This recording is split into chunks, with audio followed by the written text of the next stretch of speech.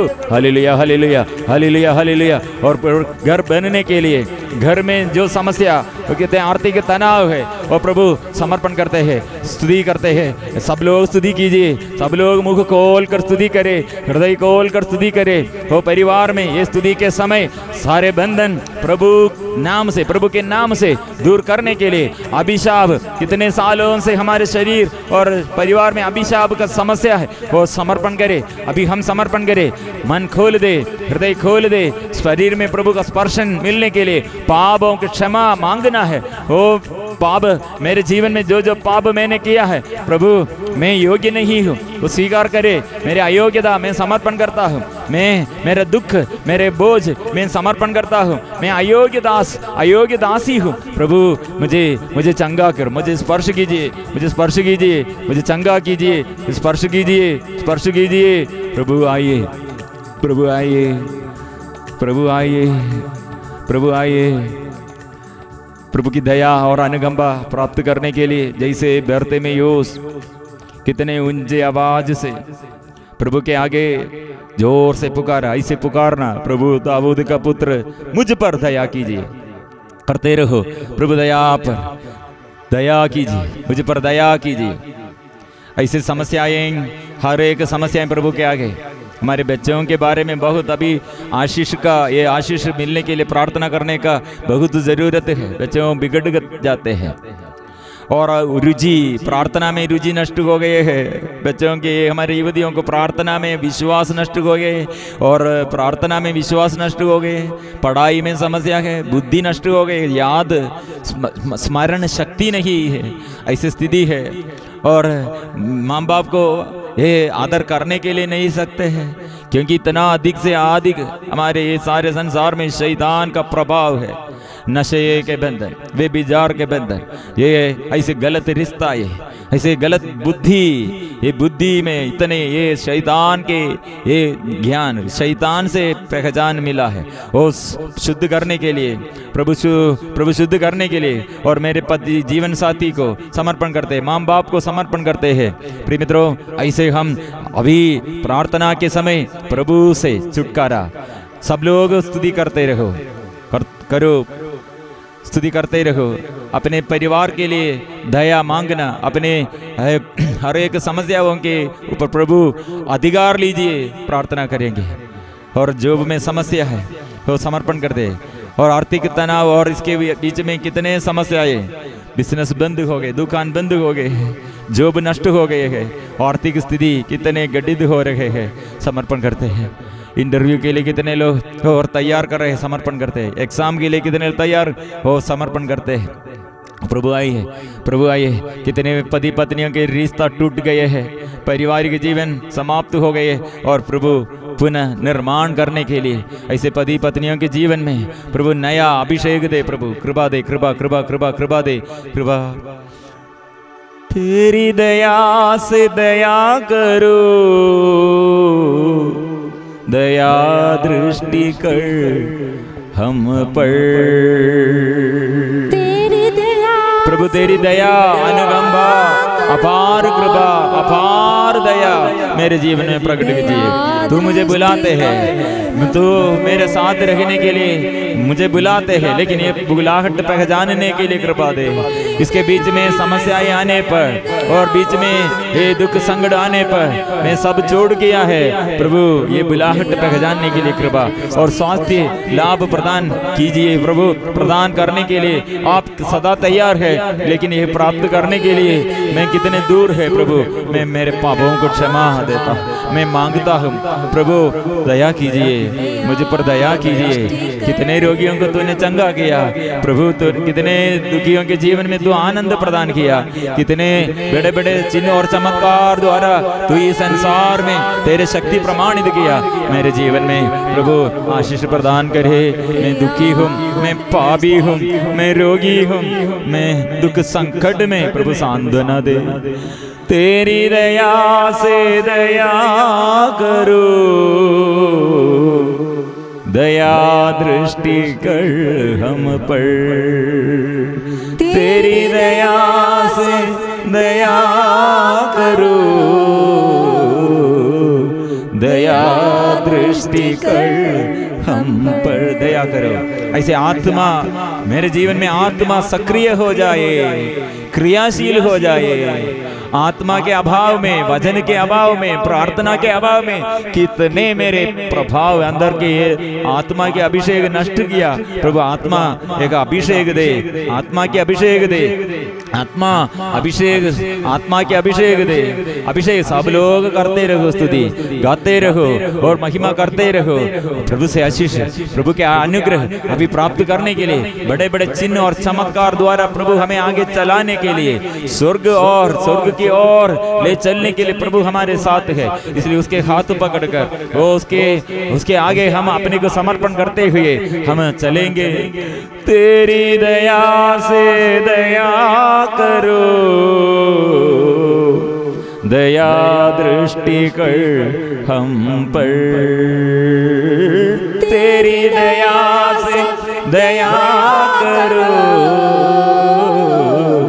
दया दृष्टि कर हम पर। तेरी दया से दया करो,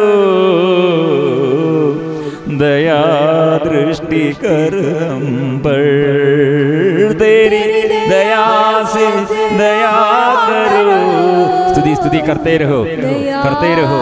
इस वक्त प्रभु का स्पर्शन, प्रभु का स्पर्शन ये प्रकार की रोग बीमारियों के बीच में रोगियों को प्रभु ये स्पर्श कर रहे हैं। प्रभु से अनुग्रह अभी प्राप्त करने, परिवार बच जाने के लिए बच्चों को और जीवन साथी को और अन्य प्रकार की कई प्रकार की समस्याओं को प्रभु ये प्रभु के आगे समर्पण करते हुए हम अनुग्रह मांगते हैं। प्रभु अनुग्रह दे रहे हैं। विश्वास करें। हमारे कलीसिया में जुड़े हुए हमारे अधिकारियों के साथ मिलकर कितने संत अभी तक प्रार्थना किया है, हमारे लिए मदद किए हैं, वो सबों के साथ मिलकर कितने स्वर्गदूत भी प्रार्थना कर रहे हैं। ये स्वर्गदूतों के साथ मिलकर प्रभु बंधन खोल दे, सारे बंधन खोल दे, सारे बंधन खोल दीजिए। छुटकारा दे, आशीष दे, आत्मा दे, अनुग्रह प्रदान कीजिए। अनुग्रह दे, अनुग्रह दे, वो अनुग्रह से भर दे, अनुग्रह भर दे, आत्मा के वरदानों से भर दे और प्यार करने की कृपा दे और आत्मा में चलने के लिए, प्रार्थना में बढ़ने के लिए, वचन में और आशीष दे। वचन पढ़ने के लिए कृपा, मनन चिंतन करने के लिए कृपा, वचन पर चलने के लिए कृपा दे, कृपा दे।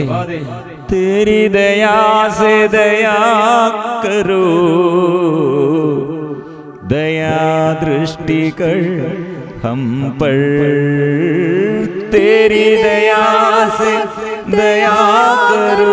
हमारे बच्चों को समर्पण करेंगे, हमारे आगे पीढ़ी को, नन्हे मुन्ने बच्चों को और गर्भवती स्त्रियों को समर्पण करेंगे और प्रभु हमारे आगे पीढ़ी को, हमारे युवती युवकों को और हमारे किशोर बच्चों पर और प्रभु सभी लोगों पर आत्मा दे, ज्ञान दे, कृपा दे, आशीष दे, छुटकारा दे, बंधनों से छुटकारा दे, पाप बंधनों से और चिड़चिड़ापन से, क्रोध से, घमंड से, संसार की मोहमाया से प्रभु शुद्ध कीजिए। अपवित्रता से, अशुद्धता से प्रभु शुद्ध कीजिए, शुद्ध कीजिए, हमें शुद्ध कीजिए, दया कीजिए, दया कीजिए। रोगियों को प्रभु, पड़े हुए रोगियों को, बड़े बड़े गंभीर बीमारी में, जो ऐसे रोग बीमारी में प्रभु, लाइलाज बीमारी में स्पर्श कीजिए। उठने का शक्ति दे, चलने का शक्ति दे, और प्रभु मुख खोलने के कृपा दे, चलने के और काम करने के लिए शक्ति दे। स्पर्श कीजिए। और आर्थिक तनाव में कितने लोग आत्महत्या प्रेरणा में प्रभु समर्पण करते हैं। प्रभु कृपा दे, कृपा दे, कृपा दे। और रिश्ता चोट किया, कितने रिश्ताएं ऐसे और बंधन में है प्रभु। ओ प्रभु प्यार दीजिए, प्यार दीजिए, कृपा दीजिए, कृपा दीजिए, आशीष दीजिए। तेरी दया से दया करो, दया दृष्टि कर हम पर। तेरी दया से दया करो। ओ प्रभु हड्डी में स्पर्श कीजिए, हड्डी में दर्द और हार्ट संबंध समस्या, ओ प्रभु तेरे आगे फिर समर्पण करते हुए, बोझ, मन के बोझ, हृदय के बोझ, परिवार के बोझ, और अभी देश में कितने ये कोरोना बीमारी के वजह से हम ये कितने दुख और कठिन परिस्थिति, प्रभु प्रभु दया कीजिए, हम पर दया कीजिए। प्रभु के बुलाहट पहचानने के लिए हमारे बच्चों को, युवतियों को सब बुलाहट पहचानने की कृपा दे, कृपा दे। पवित्र परम प्रसाद के आगे हम सब कुछ प्रभु के आगे समर्पण करेंगे, प्रभु के आगे समर्पण करेंगे, क्योंकि हमारे जीवन में प्रभु सदा अनुग्रह प्रदान करते रहे। इसलिए हर दिन हम प्रार्थना करना है, एक दिन भी नहीं छोड़ना, क्योंकि हमारे आगे नया नया अभिषेक, नया नया कृपा, नया अभिषेक प्रभु प्रदान करते हैं, अनुग्रह वो प्रदान करते हैं। हम पवित्र परम प्रसाद के आगे अपने को परिपूर्ण समर्पण करते हुए, अपने को परिपूर्ण समर्पण करते हुए, पवित्र परम प्रसाद की आराधना हो, स्तुति हो, महिमा हो सदा सर्वदा। पवित्र परम प्रसाद की आराधना हो, स्तुति हो, महिमा हो सदा सर्वदा। पवित्र परम प्रसाद की आराधना हो, स्तुति हो, महिमा हो सदा सर्वदा।